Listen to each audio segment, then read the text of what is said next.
Hello everyone, and welcome to our monthly edition of Aging Matters. I am your host, Jessica Jones. I'm the director for the Berks County Area Agency on Aging, and I have with me today my co-host, Katie Ketchmark, also the deputy director from the Berks County Area Agency on Aging. Welcome, Katie, and thank you for agreeing to do this with us today. Today, we wanted to discuss with everyone a very serious subject and provide the viewers with some education about elder abuse. Elder abuse is something that can cross all walks of life, and it can come in many different forms. This special edition of Aging Matters is highlighting an event sponsored by the Berks County Elder Abuse Task Force, the Berks County Area Agency on Aging, and the Pennsylvania Department of Banking.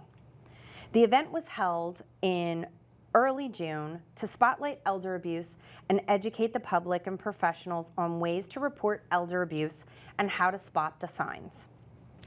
The event featured the Pennsylvania Secretary of Aging, a keynote speaker from California, and a panel consisting of local attorneys and the district attorney's office. The keynote speaker for the event was Dr. Bonnie Olson. She is a professor of clinical and family medicine at the University of Southern California for over 10 years.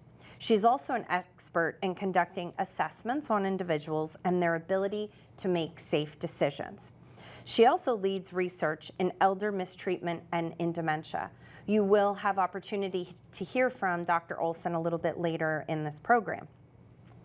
So to start us off, I want to turn to Katie here and have her discuss for us the different types of abuse that we see as that comes into our office and what to help the viewers understand what those types of abuse are. Katie? Sure. I'm going to talk about 5 types of abuse that we generally get reported to our office. The first is physical abuse. I think this is what people most often think of. They may think of slapping or hitting, pinching, shoving. It can also include very severe beatings. It can also occur sometimes when someone is trying to help someone, but they use enough force to cause pain or injury. This can include sexual abuse, and it can also include the inappropriate use of medication to either restrain someone or to use that medication to punish them. That would be physical abuse. Emotional abuse, we sometimes also call that verbal abuse or psychological abuse. This includes yelling, swearing, threatening, making insulting or disrespectful comments, repeatedly ignoring the older adult, coercive, threatening behavior. It can also include threats to isolate someone from their family or their friends. Caregiver neglect. In this type of situation, the caregiver can be a paid caregiver. It can be a family member, a spouse, or someone, really anyone who takes on that caregiving role. Caregiver neglect can be intentional or unintentional, and it's basically actions or the failure to act that cause harm. It's failing to meet physical, social, emotional needs, withholding medications, not getting proper medical treatment, can also be not getting someone bathed properly, proper nutrition. And then self-neglect. For us in our office, around 45% of the cases of self-neglect we see are substantiated. So this is a pretty serious type of neglect that we see. And this is basically when an older adult has a pattern of not meeting their own needs, and it results in harm to their safety or well-being. And then the last one I'm going to talk about is financial abuse or exploitation. Across the state of Pennsylvania, 1/3 of the reports called into Area Agency on Aging are for elder financial abuse. So this is a pretty big form of abuse. And this is the misuse of an older person's funds. And sometimes we may think of it in being very large amounts of money, but it can also be smaller amounts of money where someone is inappropriately tapping into someone's bank account, using their debit card, diverting their Social Security, or it could also be changing their bank accounts or their wills or their documents without their knowledge. Okay. Thanks, Katie. I'm really glad that you brought up financial exploitation, and I would like to play a clip from our June event where the Secretary of Aging, Jason Kavulich, discusses the increase in financial exploitation in Pennsylvania. Services. Thinking about that, last year we had 58,000, a little bit reports of need. 41,000 of them were investigated. 18,000, better than 18,000 of them were all about financial exploitation. For the first time ever, financial exploitation has surpassed self-neglect as the #1 reported need in the Commonwealth, which shows the growing concern and the need for us to continuously work together. Financial exploitation can be prevented with education, and financial exploitation is the most difficult to resolve when we're trying to get resources back after they've been taken from an older adult. Sadly, most of those cases, I think nearly 56% of those cases, were exploitation cases that happened because of a family member. And I think everybody in this room who's worked in this space knows what that's like and has seen what that impact that has on families. And when we sit here talking, we're still only talking about 1 in 10 incidences being reported. That's only 1 out of every 10. So when we talk about the people in this room over the age of 60, I don't think there's that many. But when we think about the people in this room over the age of 60, and you count off 1 to 10, 1 of you will be financially exploited or will be taken advantage of. Staggering numbers, staggering work that's happening all across the Commonwealth, but there is hope, and there is continued work that we are doing together at the department to make sure that we're doing our part to support our local communities, because all the work happens at the local level. Our job is to make sure we provide resources and support education and materials on the local level to make sure we lift up that work and make sure that the people doing the work feel the support that they need. So I thank the Protective Services team that is here with us today for all that they do each and every day. Not only in Berks County, but the entire state of Pennsylvania and nationwide, this is becoming the #1 form of abuse. For many years in Berks and in Pennsylvania, as Katie mentioned, self-neglect was the highest reported and substantiated form of abuse. This shift has happened because financial scams, things of that nature, are becoming more prevalent. The scams are very, very real. They happen every day. In this next excerpt, a representative from the Department of Banking discusses investment fraud and how prevalent it is. So, investment fraud is what we specialize in at the Department of Banking and Securities. And many of you are in law enforcement here, financial institutions, social services, protective services. Investment fraud is a piece of the financial fraud pie. The reason I point this out is because investment fraud can be very complicated. So when you get a case on investment fraud, you think, this is beyond us. But I'm here to let you know that the Pennsylvania Department of Banking and Securities is a resource for all of you. So let's say you have a case that might involve this white-collar crime. You will be able to contact us. Our office is filled with attorneys, examiners, investigators. So that was Christina Katsalis from the Pennsylvania Department of Banking and discussing the prevalence of financial fraud. So I'd like to turn it over to Katie a little bit and ask her if she can give us some examples of additional financial scams. Katie? Sure. We see all sorts of financial scams. Some popular ones are being called to confirm your Medicare number, and then they use that information. There's currently some law enforcement scams where they call saying there's a subpoena for your arrest, or you haven't shown up for jury duty, or you may have some outstanding debt. We all know about the grandparent scams, but these scammers can change so quickly as people find out. So really the important thing with these financial scams is to remember anytime someone is calling urgently and asking for money and they need you to act suddenly and now. Okay. So watching out for the urgency of it is what you're saying is kind of the biggest red flag when people can look at, is this really a legitimate phone call and a legitimate ask? Yep, absolutely, because the scams change as quick as we can talk about them. Right. And I think I've heard too, the IRS, the federal government, Social Security, they're not going to call you at home. If there's an issue, how would they typically reach out to you? Correct. They would typically reach out to you via mail or online portal that you may have set up with them. And they would never ask for gift cards. They would never ask for you to go to the bank right away, take out money, transfer money, and they would certainly never be threatening. If there's a serious issue, there would be a lengthy process to resolve it. Okay, thank you. So I'd like to shift gears a little bit here and talk more about caregiver neglect. Often caregiver neglect, physical abuse, and emotional abuse are perpetrated by a family member, which is something that Katie had mentioned as a possibility of someone being abused, and that the family members tend to be that individual. And there can be many reasons that this occurs. The caregiver may be put into a situation where they're forced to be a caregiver due to financial reasons, and it can just add to an additional stress. Caregiving in and of itself is a very stressful and difficult thing to manage for anyone, and then if you add on someone that maybe has a dementia on top of it, it can be much more difficult to even manage. The next two excerpts are again from our Elder Abuse Awareness event, where Dr. Bonnie Olson discusses higher risk family members and that they are more likely to abuse an older adult, and how individuals with dementia are much more likely to be abused by the caregiver. It's often a trusted family member who's the perpetrator. Again, not always, but it's a high frequency situation. And it's also some characteristics of those family members that often lead to or are associated with the mistreatment.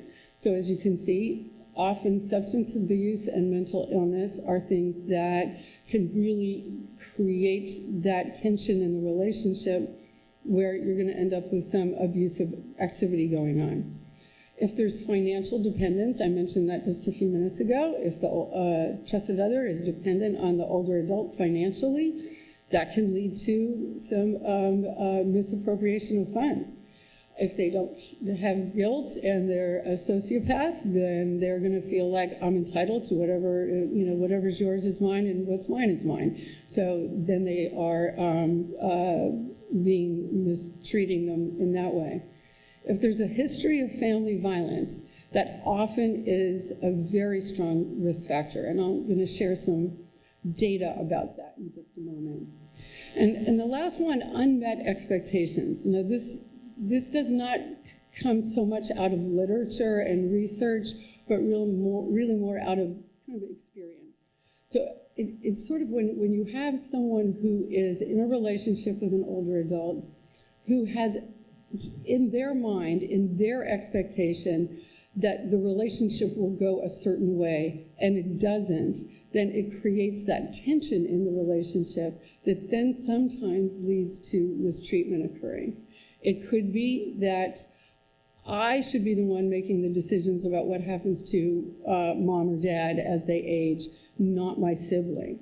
And the sibling is the one who's been appointed as the power of attorney. But I feel like I'm the one, I expected that would be me. And when it's not, then I'm going to be angry and feel like misplaced in this system.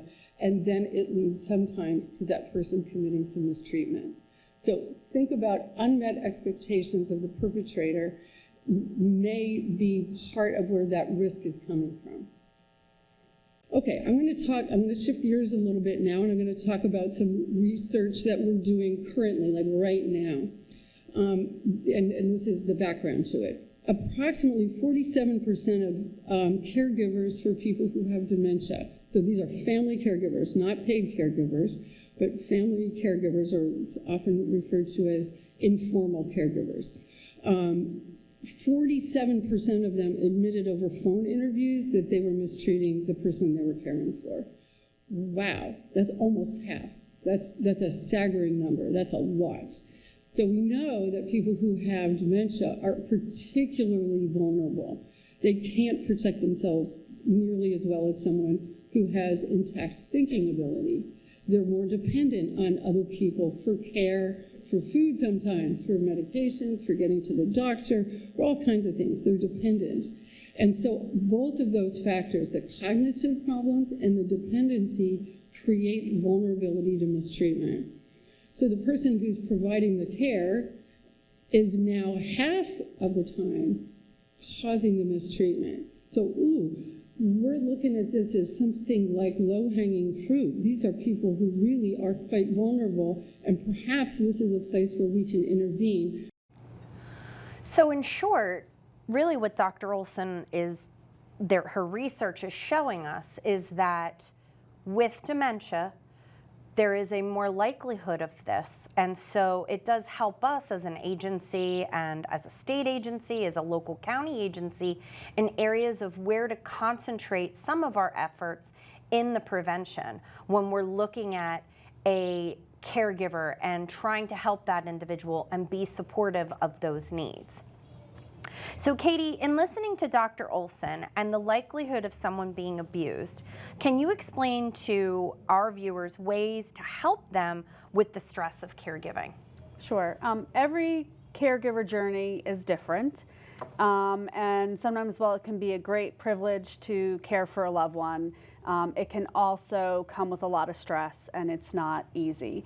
And so the first thing, I think, is acknowledging how difficult it is, and then looking for resources around you, and starting with your primary care physician, the older adult's primary care physician, talking about the medical condition, understanding the condition, and then also talking about proper medication management.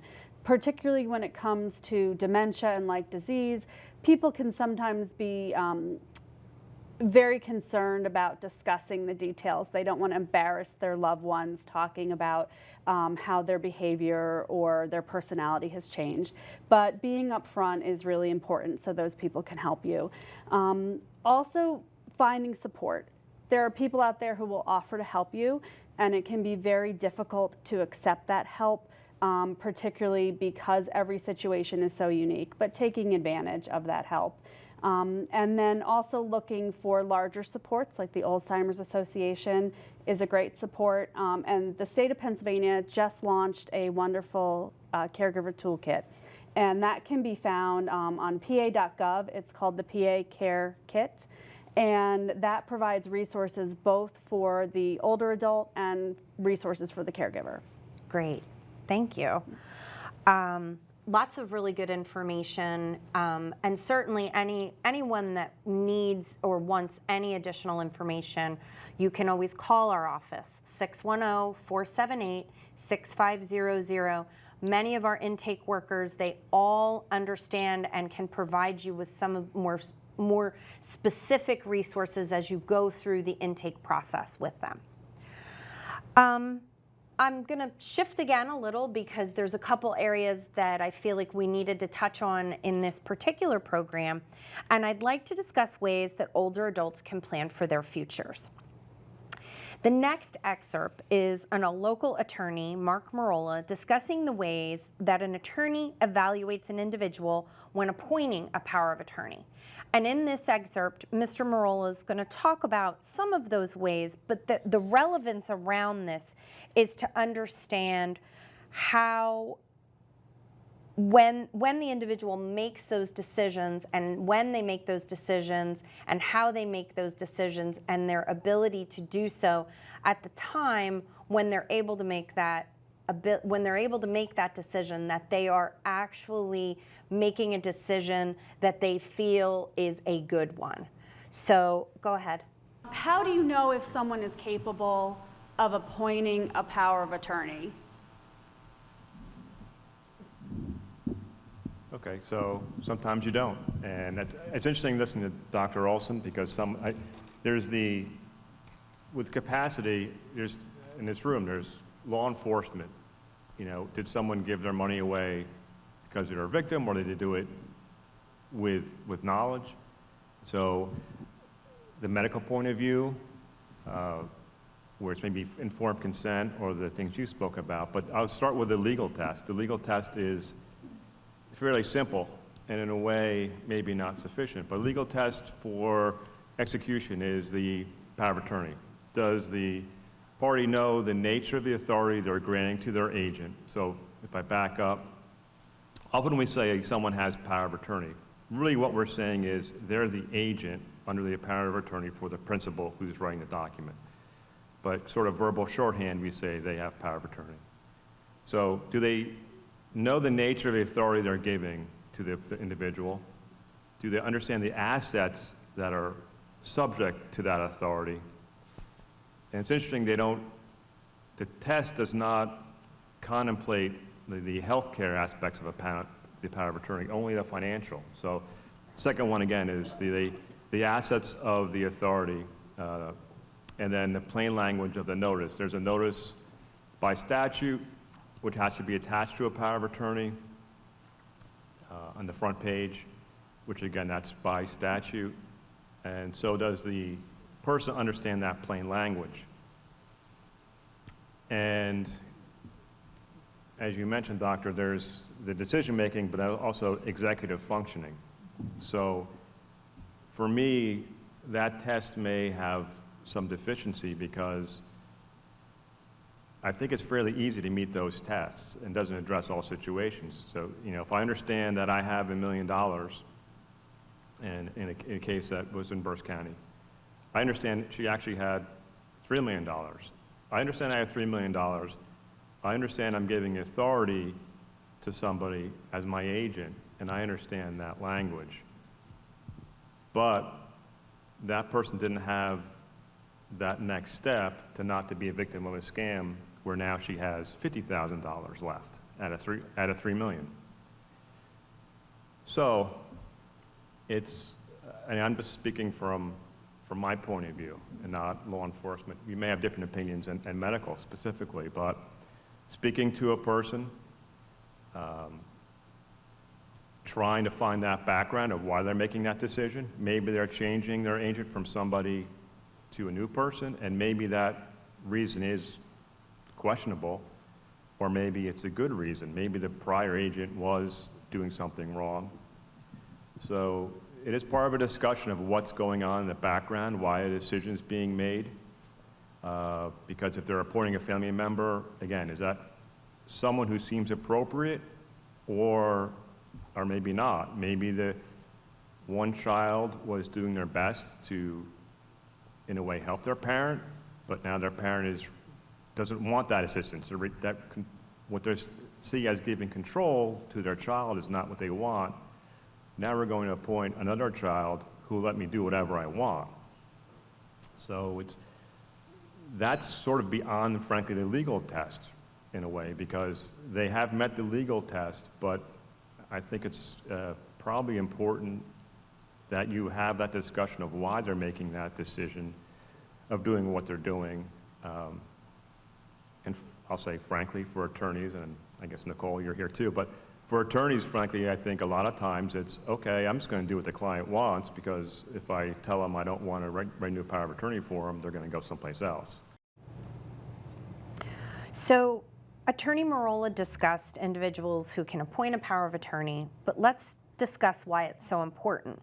A power of attorney can make financial and medical or / healthcare decisions for an individual. It's a universal document recognized when the older adult can no longer make those decisions for themselves.